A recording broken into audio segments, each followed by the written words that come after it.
Tate Price, Aaron, my man, welcome to Men This Way. Bryan Withrow Reeves. I think we did this the same exact way the last time. Is that right? Well, it's been a few years now, I think, It hasn't it? has. It has, my man. Oh man, Tate, before we dive in, man, I want to just offer you some praise. I am confident that I don't do that enough in our journey together and all the work that we're doing. Brother, you are carrying so much. Um, Full-time job, full-time family, Mm. full-time kids. Your kids are full-time, right? Oh yeah. I mean, full-time life, and still, you just show up so big, so Yes. massive, man.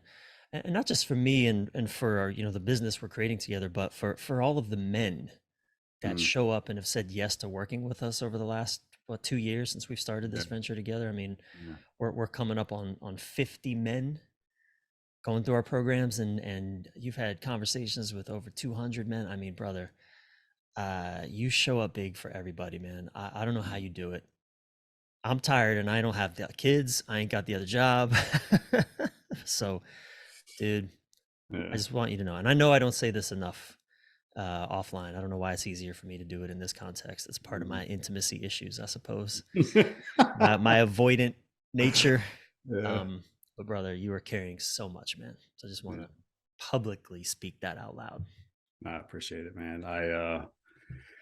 The last 2 years have been the fullest my life has ever been, but it's also been the most rewarding period of my entire existence. Mm, And my kids are of this beautiful age. My daughter's 11, turns 12 on Saturday. My son's 8, and they are stepping into their own. And I'm learning to be the dad that they deserve to be right now. My wife and I's marriage is never been better, and I get to do soul work with you, man. I yeah. mean, and I the great partnership that we get to have, is what makes that available is the incredible magnet that you are for men to know that there is a place in this world that they can be held and that you have their back, and to be able to walk alongside you to do this work, man. What a fucking honor. Received. And I'll tell you, man, it does the way things have worked out for us. I mean, 38 years Oh man. friendship, right? Yeah. 10 years old, 38 years now. And to be getting to do this work with you, and to see the partnership working so well, Yeah. and in the way that it's just, I mean, it definitely makes me believe in some kind of God, some Yeah. kind of divine order to things. Yeah. Um, because it is truly one of the great privileges of my life, man, to Yeah, do me this too. work with you, and so let's Yeah. dive into that. Let's do it. Let's dive into that. What we want to talk about today are some of the common struggles of men that don't Mm, get talked about. yeah. Yeah. As I said earlier, right, we've had now, just the last 2 years, we've had close to 50 men come through our two different coaching programs. You alone have had intimate coaching conversations with around 200 men these Mm, last 2 years, all the men that have applied and yeah. just gone through taken even just the first step of inquiring. And Yeah. um, what are you seeing? What are some of the common struggles of men that just don't get talked about enough?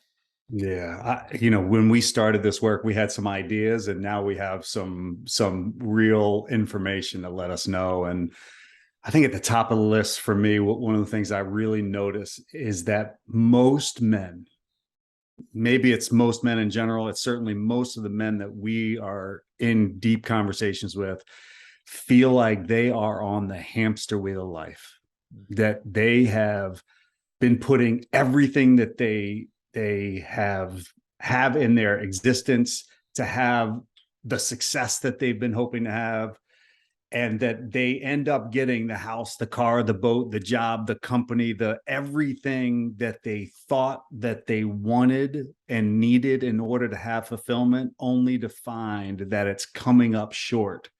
and that they just feel like no matter what they do, it's never enough. And to be able to have these conversations, to let men know that they're not alone inside of that, but there is a pathway off that hamster wheel. I think that I think there is light when people are willing to see what is true for them, that they got everything that they wanted, and yet, oh my God, it it doesn't fill me up in the ways that I wanted. I think that's probably kind of at a high level what many men are experiencing. And some men, what they're struggling with is that they don't have other men that are around them. They don't have other men that they know have their back. They might have some drinking buddies. They might have people that they can talk about sports and politics and work, but to really drop in and talk about their hopes and dreams and fears and the struggles that they're having, that's a that's a real issue for a lot of men. And we've talked about this for a long time, that finding trustable men as a part of our life existence, it's a hairy road, and oftentimes it starts with the fathers that weren't really fully present for us, Mm-hmm. and only to find that there's other men that aren't able to be fully present with them. So that's a struggle. And then of course we know that men really want to be thriving in their relationships, but they're struggling to be fully present. They're dealing with constant conflict. This person that they've either married or loved with all their heart, they've turned into their roommates rather than lovers. I think that's a real problem for a lot of different men. And one of the things that I know to be true now, after doing this work over the last couple of years, is that we are so performance oriented as men that if we could do better, we would do better. We want to do better, but a lot of times there's not a clear pathway on how to get out of the stagnation and the stuck, and how to get free and start thriving in the ways that we desire. So, summary one is the hamster wheel of life. Men being on the hamster wheel of life, getting everything that they wanted, more or less, or at some point at least. I know when I was 26, I was in the military. I was a captain in the Air Force. I was paid well. I Yeah. had, I had good living situation. I didn't own a home, but I could rent any home I wanted, pretty You're much. right. Yeah. Good woman, all the things, prestige, respect, career stability, whatever, all of that. I was fucking miserable. Mm. I was miserable. I think I'm one of the very lucky ones where I figured that out at a young age. 26, I had that Mm. experience. Didn't have to wait till I was 36 or 46 or 66. Yeah. So hamster wheel of life. The second one, men doing life alone. Yeah. The lone, what we like to call the lone wolf syndrome. Yeah. Men living life alone. And I know, we'll come back to that. The third one is now how we're just surviving the relationships that we're in. Right? And Not that we thriving. and that we longed for, right? We found a partner that Fact. we at the very beginning we loved with all of our heart, and then all of a sudden we start running into these brick walls and don't know what happened and how we got here. Fact. I know that was those last two, the lone wolf syndrome and how we're just surviving the relationships that we're in. I know, you and I, what was it, 2017, 18, Yeah. So yeah, probably 19, 17. 17. So yeah. Yeah. I remember, both of us, we had, again, you had a family with kids. I had met my wife, Sylvie. Work was going great. Your work was going great. Like, we had the things. Yeah. Oh. And I remember how just at least alone and lonely both of us Mm. were. Mm. And, I come back to that hamster wheel of life, the first one, when I got out of the military at 26, okay, I figured out that having all the things doesn't make me happy. Mm. Yeah. And I threw myself into the world, this was before YouTube, before Facebook, before all that. But I had no idea what to do instead. Yeah. No Yeah. fucking That's idea right. what to That's do right. instead. I also didn't have other men to Yeah. talk to about this. I didn't have trustable elders to Yeah. talk to help guide me. And if in anything, let's come back to point number three, the relationships we long for. I looked to women Yeah. to give Totally. me meaning, Totally. to give me a good feeling, to give me validation, To all tell of the me that I'm a things. I'm a good boy or a good man, right? Exactly. Yeah. I looked to women to fulfill that, and they, oh my God, what a fucking calamity that was, Oh, over and man. over and over. And again, Yeah. so Yeah. like those three things, hamster wheel of life, not satisfied, the lone wolf syndrome, and then just surviving the relationships. Even when I met Sylvie, I still didn't have, this is 7 years ago, I still didn't have a trustable brotherhood, other men. Even you and I were still not consistently connected. What we talk Totally. once or twice a year? And it was amazing when we did, but Yep. it's like we had no idea that 8 years ago we were going through some of the darkest moments of our entire lives and had Yeah. no idea. No idea. And so I had that experience again. I had it at 26 in the military. And then again, I had it at 42 ish, 41, 42 when I met Sylvie. Yeah. Again, now I got everything. Again, the thing I actually want. Yeah. When I was Yeah. in the military, it wasn't all the things I actually wanted, but I still had things. Now I have all the things I actually want, including the woman I'd waited a lifetime for. And like, oh my God, it still ain't working. What the fuck? What a disaster. What a disaster. Yeah. And so I think as you have these conversations with all of the men who have come to us to just with all the different challenges, and I mean, and there are some men that are just crushing it in their lives, For exceeding sure. in every domain, and still there's a recognition That there's something missing. something's missing. Yeah. Like what do you notice happens for men when they start just being able to talk about this stuff? Mm. Yeah, we start that the elevate. We in many ways we start both programs with the foundation of a brotherhood being there for them, and I'm always um, beautifully amazed, but also just so grateful within that first month of experience when men get to start kind of taking down their guards, when they get to start taking off the mask that they've been putting on, that everything's fine, that they get to stop pretending that the S on their chest means that they're Superman and it really means that they're suffering in one way or another.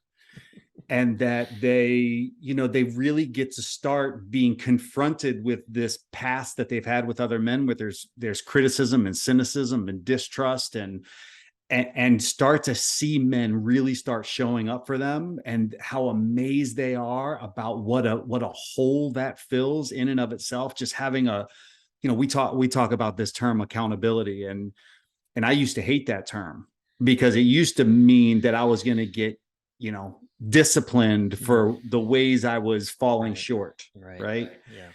But the framing that we use inside of accountability is that first men to get to be witnessed. They get to be seen for what they are actually going through. You started this podcast with a witnessing of what you see me holding. Well, Yeah. every man, when they get to be Yeah. witnessed for what they're actually holding, there's a powerful accountability that starts to arise, and men get to really see themselves in a different kind of light. Then when we get to be kind of challenged, encouraged to step into what is possible for us, not just in a harsh way, but in a way that then is followed up with support. Like, here's some suggestions on how to do it. Here's some offerings that I have if you're open to it. And then finally to actually be celebrated for what's happening. I think one of the greatest tragedies that we men experience in our life is that we're so performance oriented. When we have the success, we're on to the next success without Yeah. really acknowledging the success that we just had. Yeah. We don't actually get a moment to drop in and really feel the joy of the moment. Yeah. But when they, in the first month of an experience where they really get to be witnessed, challenged, supported, and celebrated for the life that men have built, like, things start to come alive for them in a way. Their heart begins to beat, slower and more at peace, but also filled with a lot more pride about what's happening, and knowing that other men actually have their back. Like, whoa, that's a brand new world. And look, I was in a college. I was in a fraternity. You were in a fraternity. Hmm. It is a completely different experience in the world when adolescents are holding adolescents and when men are holding men. Those are drastically different experiences. Yeah. profoundly so. I think one of the things, one of the refrains that I hear often from men that always just, it still amazes me. Maybe because we're steeped in this work, and so it's not as much our experience anymore. But Mm. when men say, "Oh man, it feels so good to know I'm not alone. Mm. Yes. It Yeah. feels so good. It's just so um, it's such a relief to know I'm Yeah. not the only one going through this." That's right. That's right.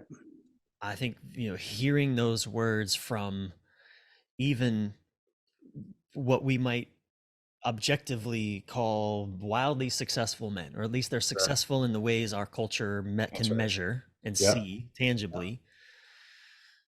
Man, like we men are in some cases literally dying for these conversations. I think I'm really, That, every year we go through, our year-long program. We go through with these men. We go through an entire year of life together, yeah. Yeah. with a small group of men, and every year it happens. There are births, right? That's We just right. had one of our guys just birthed a baby, Yeah. him and his wife, like 2 weeks Well, ago. yeah, his life. Isn't that how we're supposed to talk about it? Like, we gave birth. Don't I get any credit for it when my wife? No, no, I don't think so. I don't Okay, think so. probably should proceed with caution there. All right. Well, I Yeah. thought we're pregnant. Isn't that the Yeah, right we are lingo? pregnant. Yeah. We're pregnant, but it ain't we that gives birth. I don't know. It's a little bit of a double standard, but we'll take it. We've had 3 sons be born into the last 2 Elevate That, experiences. that's I hadn't made that connection. 3 young boys, right? That's And right. just in this moment, yeah. That's right. And we've had death, That's right. not amongst our members, our participants, but But but close to them. close to them. That's right. We a sister. We've Yep. had a sister die. We've had, and then just, Yeah. community members die, and I think, particularly the suicides that we have been witness to through Yeah. our growing community, amongst men, the suicides amongst men, or even women for that matter, though, who, again, I know these things are layered and complex, and Yeah. it's hard to make sweeping statements, but seeing the struggles of men Yeah. when we don't have a place where we can just offload what we're going through. There's a beautiful quote that my friend Preston says a lot. I forget, Yeah. from one of the poets. It's not the burden you carry, it's the way that you carry it. Yeah. It's not the burden that breaks you, it's the way that you carry it. Something like Yeah. that. Yeah. It's And profound. and I think, that just comes home to me over and over and over again, how us men are just carrying our burdens alone, and it's Yeah. breaking us. Yeah. Yeah. And so, stepping into conversations like these, I mean, it's, men are literally dying for these conversations. And they're dying for these conversations, and to the point that you made around suicides, they're dying as a result of lacking having these Mm, conversations, right? The you make this point a lot. I think it's a beautiful one, that the masculine rises in the face of death. mm, That mm, it's when a man is about to lose his relationship that he mm. really comes alive to Yeah, not wanting to, and it's yeah. when a man faces the death of a hope or a dream, or it's that's the moment when a man really can begin to step into that. What's cool, I think, about the kind of work that we get to do is more and more men, we work with men that are essentially 30 to 60 years old. That's been a kind of a sweet, those are the men that really Yeah. reach out to us. And and no matter what age, each of them find themselves at this threshold moment, that there's this Mm, place where they see that there is who they are or who they've been, and they have a vision for what's possible. And I love, Stephen Pressfield in his book The War of Art gives that beautiful distinction, that what stands between where you are now and what's possible for you in the future is simply resistance. And you know there's lots of information out there, there's lots of programs out there, there's more books than anybody could ever want to read, but what matters most is not more information, it's having the time over 6 or 12 months to work alongside men that are committed to having other men's backs, so that they can take what information they're getting and find a way to make the connection between their heads and their hearts and their feet and their hands to bring it out into their worlds. I love what one of the guys said in Elevate this year, so that you could burn it into your DNA. Like that's Mm. what matters. It's not more information so that we can listen to more podcasts, and those things are great. Those are important. They're part of the path that I think help men find their way. But to have experiences experientially that transform the lives that they have, that's what the threshold moment makes available for them when they're willing to jump off the cliff. And that's not an easy thing to do that sometimes. And let's talk about that a little bit more. Let's talk about that resistance. What are some of the things you notice are in the way for Mm, men for stepping into this kind of work? I mean, we can all come to the precipice. Some of us take a running start and just leap yeah, off the moment we yeah, get there. But that's probably the few of us. yeah, yeah, I tend to be more in that category. Just I say yes and hope it ain't too far down the the cliff. Um, yeah. but in some areas that's not true. I mean, but what do you notice stands in the way of more men stepping into this kind of work? Yeah. Well, I'll just share one quick story first, and then I'll answer that. The thing that really comes to mind is an article that I read that prompted me to move to Florida to work with you that very first time. And it's an 20 article years by ago almost 20 now. years 20 years ago, the Yeah. the greatest failure of my professional career. Um, Yeah. and but there was this, but it led me to my wife. So in that way, it is what it These is. things are complex, aren't they? They really are. But this article by Sting, and it's titled "Let Your Soul Be Your Bookie." Mm. And Sting writes about how his entire life he's been revered as this risk taker. And because he was a teacher and he wanted to pursue music and move to London, and all these people came to him and said, you can't leave your job. Like you're going to lose a pension. And he's like, what? Like, I didn't even know I had a pension that I needed to lose. I mean, what I'm supposed to be scared of that? Mm. And for him, even though he's been revered as this big risk taker, the way he saw it was that Mm. for me in life, there was always either a cliff for me to jump off of or a dead end for me to keep running into. And for him, what was the greater risk, jumping off the cliff or continuing to bang his head up against that Mm. wall? Mm. Now, there are still things that hold men back that have them continue to run into that wall. And I think, and what I'm proud about most is that we help men with these four things. The first is the past. Like, just as a part of our past, we carry wounds with us as men. We have grief that, Francis Weller and I think your two best podcasts of all time, Mm. Mm. talks about the grief and the what we really are holding inside of grief, and the resentments that we have and the lack of forgiveness that exists. I think our past has a way of holding us Mm. back from our future if we don't. That's part of that resistance.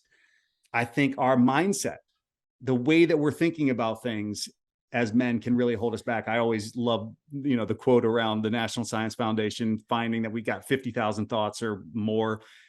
But more importantly, that 80% of the thoughts that we have are negative and 95% of them are repetitive. So we have this hope about what's possible in our future, but we have a lot of negative thoughts telling us that it's actually not possible. And that helps with that resistance holding us back. I think the third is around the habits that we carry, the patterns that we have around things. We have a lot of unconscious ways in which we go about doing our life, and if we don't look at the habits that we have, we're gonna keep going down the same exact path. And then I think the last is the way in which we self-sabotage as men. The ways in which we procrastinate and put things off, even though we know things are important. The way that we make promises to ourselves and to the people that we care about, but we break them. The ways in which we sacrifice what we want most for what gives us pleasure in the moment. That's Mm. something that I've really Mm. struggled with over my life. Yeah. And then last, the ways in which we know we need help, but we become unwilling to ask for it, and we Mm. just stay on the path of doing it alone.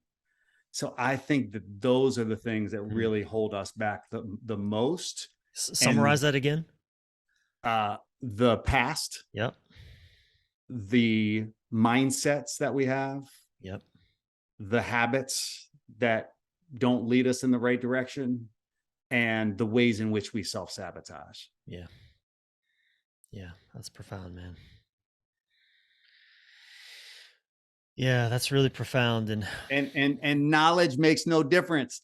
yeah, You I don't know. you don't change those things because you go to, look, I fucking love retreats. I love big mountainous shot in the arm Yeah. magic pill moments. Mountaintop But experiences. I love mountaintop experiences, but without the time to actually do something with those learnings, without a container to hold and challenge men to step into it, that's why we've set these programs to be 6 and 12 months, because men who are given a mountaintop experience without a container to hold them afterwards go right back into the old Yeah. patterns.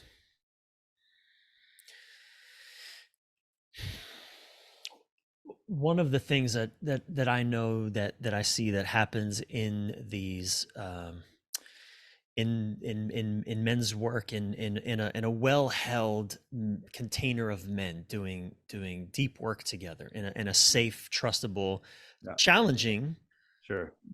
Yeah, yeah. respectful way, all those things, right, held well, um is that we learn to trust other men. Mm, I don't think it was until I was maybe 40, 41 years old when I first started stepping into men's work, 8, 9 years ago, that I even realized I didn't trust mm, other men.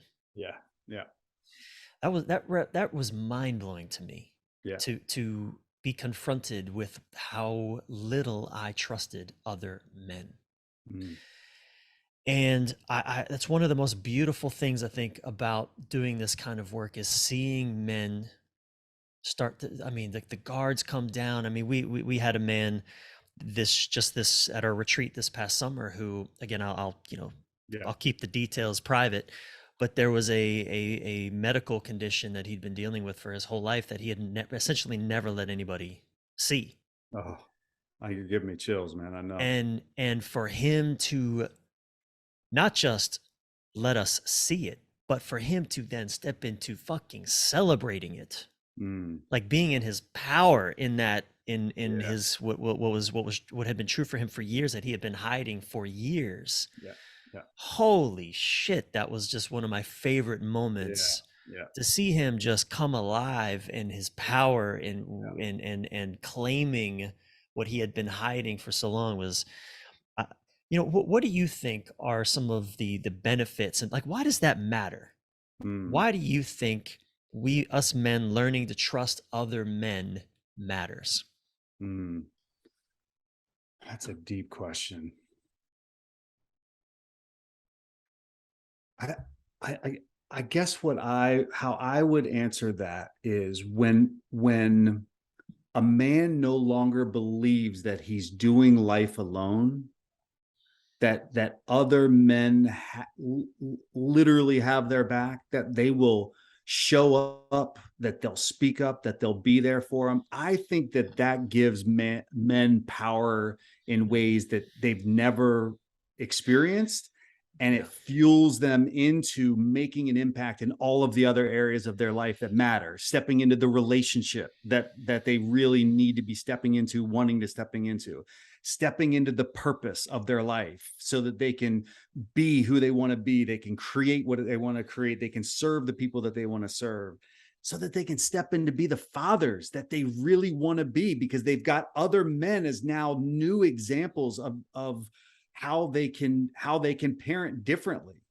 and then to have other men share the practices that give them power. It allows men to step into the other areas of their life in ways that they otherwise can't, mm, because Francis Weller makes this point around, there's a whole lot of olders and not a lot of elders. mm, Well, when you have a community of men, and look, we're all, doing well in some areas and struggling in other areas, but when you're surrounded by men who are really thriving in their spiritual life, and they have some tips there, that fuels him, and other men are struggling in their intimacy, and there's other men to hold them up in that space, or men that are starting businesses and being around other entrepreneurs that are doing, like, it fuels them in ways that otherwise they are making it up.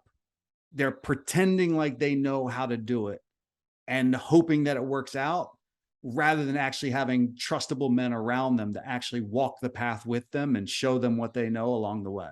Yeah. I think that that's probably the most helpful thing so that men can really step into what matters most to them and know Yeah. that people have their back. Beautifully said.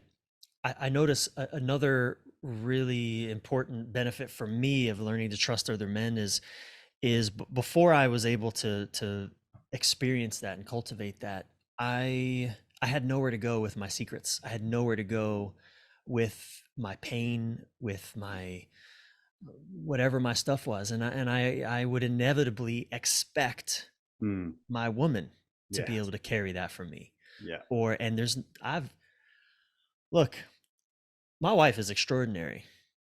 She doesn't want to carry everything that I might bring Sure. to the table. That's right. That's not her role. That's right. It's all of the things that I may need to just work through and process through and that I'm carrying. Look, she wants to know a lot of it, and there's obviously, For our sure. intimacy benefits from me allowing her into my inner world, but there are just some things that it doesn't serve her for me Mm, to expect her to carry, yeah. Yeah. Well said. mentally, emotionally, Yeah. and being able to confide in other men that I know won't judge me. Yeah. Or even if they do judge me, they'll work through that shit fast because they know what I need is not their judgment, but they're listening, Yeah. you know? Um, that they won't try to fix me Yeah. That's right. or my problem, right? I'm not looking for a daddy to fix my life or for another man to do what I need to figure out for myself. But That's and I think that's part of the lone wolfing thing is well, that's what men do. We fix shit. We handle it. right. Yeah. And I actually I was surprised to learn this recently that at least I don't know what year this was, but Wyoming, Mm, the state of Wyoming led the country yes. in I male saw that. suicide. I know. I saw that. And one of the contributing factors for that was what they called cowboy culture. Yeah. A man handles his business. A man doesn't have problems, or at least he handles his problems. Yeah. Doesn't expect anyone else to handle them. Yeah. And man, obviously there's obviously other layers and contributing factors to why Wyoming particularly would lead. But I think that mentality, sort of cowboy culture, is pervasive among male culture. And when I don't have other men that I can trust to not try to fix it for me, which would feel Mm, disempowering, yeah. to not judge me, which That's would right. feel disrespectful, Yeah. and to not kick me out of the tribe, That's right. which would just be terrifying and awful and not and painful and all the things that on a deep primal level I'm probably most afraid of. Yeah. Um, wow, having that kind of a container to just say the shit I gotta say Yeah. is, I mean, it's it's probably not just life changing; it's life saving, That's right. That's right. and it serves my relationship with my Mm, wife. And I see that with men when we get to just vent some of the things we need to vent or say some of the things we need to say, that again, it don't serve to tell our woman these things. yeah. It's not hers to hold or carry or help us work out. Yeah. Oh man, the pressure comes off the intimacy, the intimate relationship to be everything. Yeah. Yeah. Yeah. It reminds me of an article that I read 30 years ago as a result of doing, the National Training Lab work. And the article was called "Why Men Don't Have Friends and Why Women Should Care." Mm, And the premise of it is that after high school or college, we men really struggle to develop deep, personal, intimate relationships with other men where we can really talk about what's actually happening for us. And as a result, all of the burden then falls either on the man to handle it himself or on the closest target to him, which mm, is usually the partner. mm, And we make this distinction a lot that men are in one of two worlds where they are either imploding or exploding when they don't have the support that they need. So when that they're not surrounded by men who can actually hold what it's like to be struggling with what it's like to be a man, that nature of us to implode or explode onto the people that we love the Mm, most. And I think about this a lot because as a parent of two young kids, the last thing in the world that they need is an example of somebody, a man in their life that is either imploding or exploding because he's not able to hold all that he's holding. And it's natural that yeah. at some point in time we break down and we fall apart. But what if we could actually break down and fall apart amongst men who could hold it? Life changing and life saving. Yeah. Yeah. What do you say to the man who is on the precipice? I know you, again, you've had so many conversations because you do essentially all of our enrollment calls. Yeah. What do you what do you think? And I want to be clear. I love how we do our work with integrity, right? We don't pressure men. We don't bring men over a precipice that they themselves are not ready to step over. And That's I pride myself on our integrity around that. I think that's so 100%. important and 100%. and all too often absent in the transformational or coaching or even healing world. So, um, but what do you find? Like, what would you say to, or what do you say to the man who is like, he needs this, wants this, but yeah, he can't get himself over the precipice, or he's just unsure. I'm thinking of the man we had this past year, the lawyer who just he, I mean, just bring us into what happened with him a little bit Well, and I'll just talk more broadly more also. broadly. Yeah. I what's really important, we have two different programs, right? So in the year-long program where we only have 10 spots, Right. for me, a requirement for us to be inviting men into that is that it's all, again, there's a threshold moment for all of them. But I really want men who are going to be a hell yes, Yeah.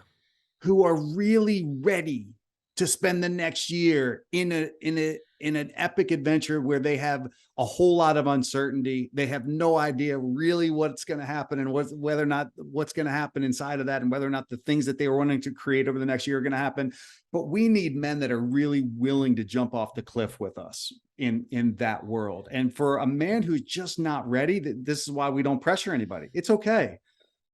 There's plenty of men that we talk to about it, and we're not going to struggle to fill those programs, but we want men that are really ready and willing to jump off cliffs into a safe place for them to really do the work that they came to do. But if they're not ready to do it, I say don't do it. Don't do that. Go find something else that will support you. There's other things, other programs that are out there, and they should explore things that are in the realm of something that they really want to jump off into.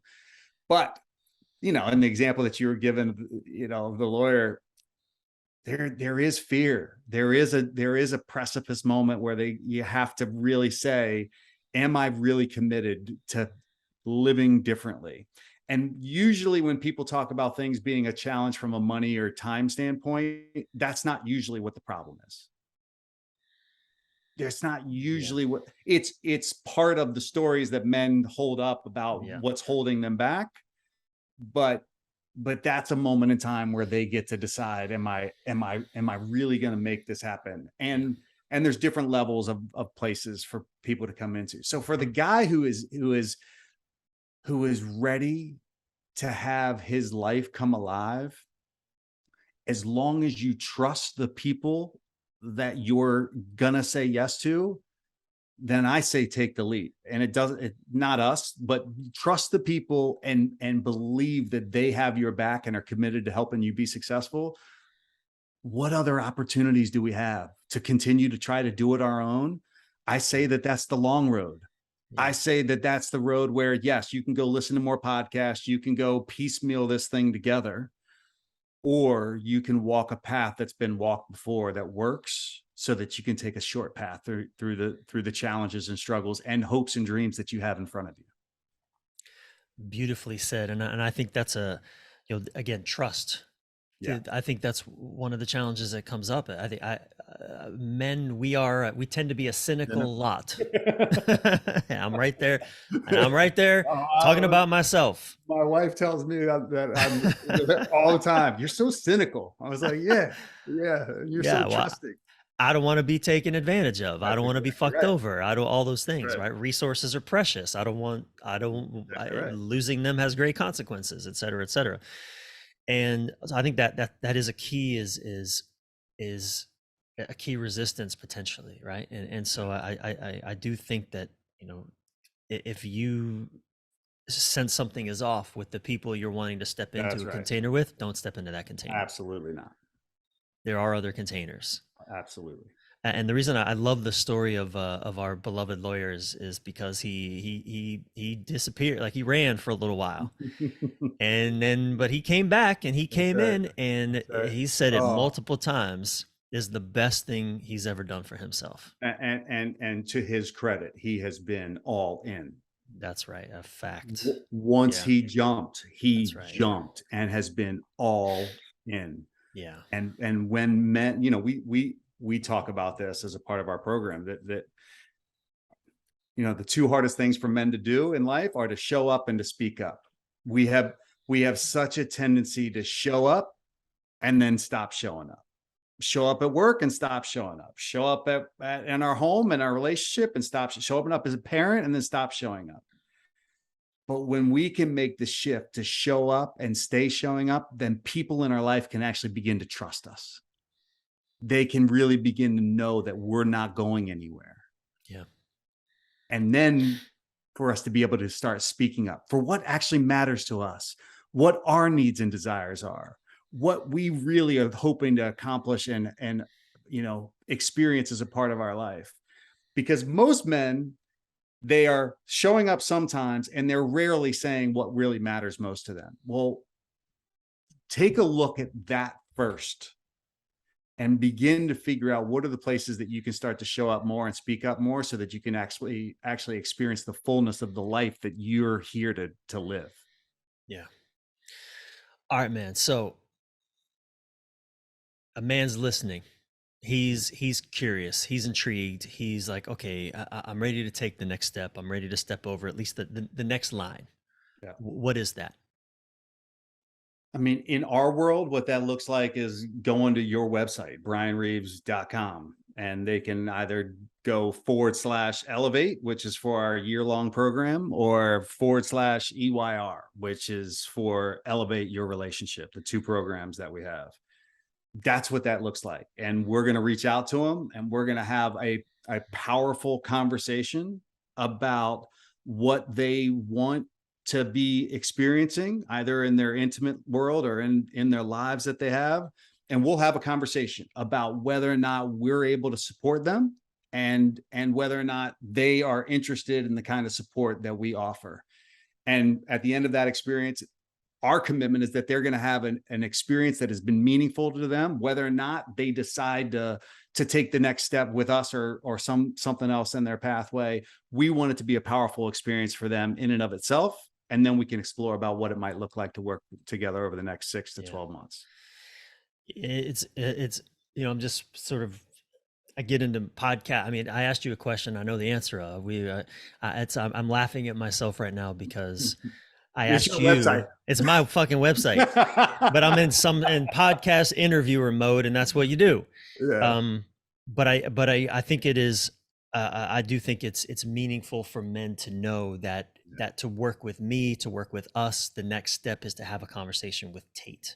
Yeah. The next step is to fill out the questionnaire, the application on my website. And again, the link is Bryan with a Y, Bryan Reeves.com/elevate.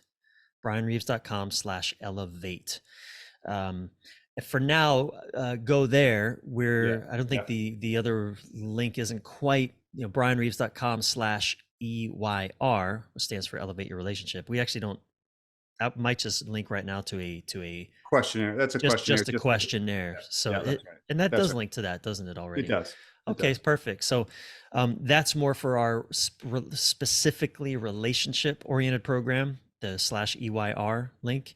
and the bryanreeves.com/elevate is our year-long small group Yeah. coaching program. But both of those programs are spaces within which men get to have the real conversations that we men need to be having, not just for ourselves, although yes, for ourselves, but for our Yes. partners, our Yeah. spouses, our Yeah. children, even Yeah. our coworkers and colleagues. I mean, Yeah. I think that's one of the things I've really enjoyed as well, seeing the ripple Oh man. effects. Yes. Men who own businesses or are having conversations with their employees in a Yeah. whole new way, that are having conversations in their own communities with the men and women around them in a whole new way. The ripple effect of this work Yeah. is just, it's unfathomable.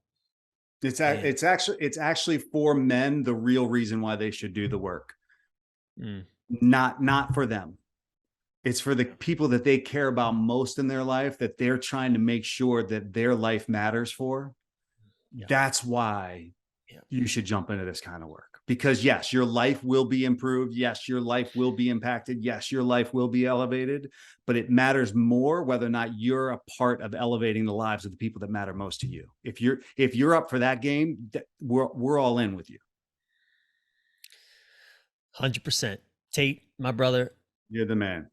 thank Right? you Why? so much. For I know you're a busy man, and I'm a big part of the reason why you're so busy, keeping you busy. Let's do it. Brother, it's a privilege to do this Yeah, it work with you, sure is. man, and to be connected with you in this way. And thanks for coming on and talking about it. Oh, it's an And honor and privilege, my man.